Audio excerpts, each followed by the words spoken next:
The US of A is losing the fight to ban toxic chemicals. Don't understand why that is the case, but it is in fact the case. ProPublica broke down how the chemical industries are causing issues for banning these dangerous chemicals. In other words, their lobbying arms are standing firm, and they have co-opted so many of our elected officials to make sure that their will is absolutely done.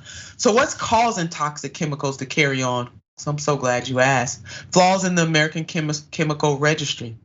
The chemical industry helped write the toxic substances laws and the underfunding of the EPA. There it is. I mean, it really is as simple as that. Lead that up, crew, lead that up. They helped to write the toxic substance laws. It's almost like the fox guarding the hen house. Not almost, it is. And the EPA is underfunded.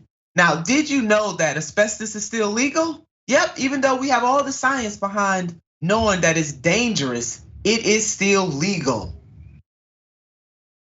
The head of the chemical regulation at the Environmental Protection Agency concedes to decades of regulatory inaction.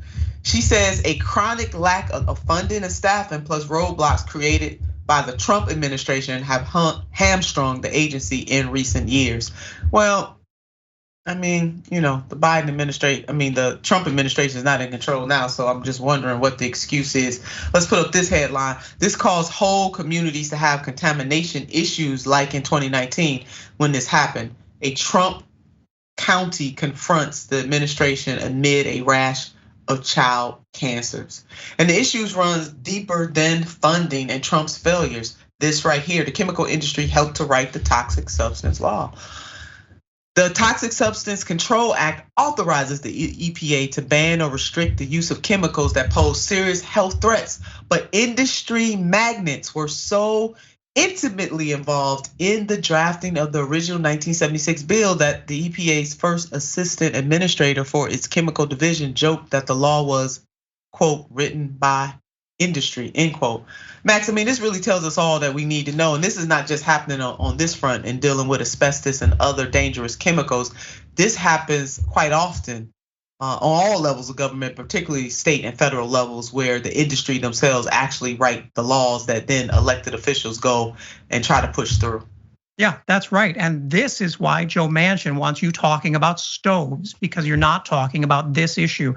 If you look at places like the EPA and regulators across the government, the most common past job of a senior regulator is working in the industry they're regulating. They were executives at these firms. They're doing this work on behalf of these firms. And to just say without any care, as these regulators have, that this has been a problem for decades is shocking. I mean, that includes when Democrats had super majorities in Congress under Obama, and still nothing was done because the people who want to make profit are the ones writing their own regulation. That is it, Mac. I really don't know of any other industry that has this kind of leeway with elected officials. And when I say industry, I'm not just talking about the chemical industry, but the lobbying arms, how much these corporations pay to have lobbyists there on the Hill, and in state legislatures. I mean, I've had to come face to face with lobbyists all the time. It's just par for the course. It is something that has become so normalized in America. And I really don't think most Americans truly understand what is happening and how these powerful interests who do not have any interest in their livelihoods really do in fact control most of the levers of government. It is really quite stunning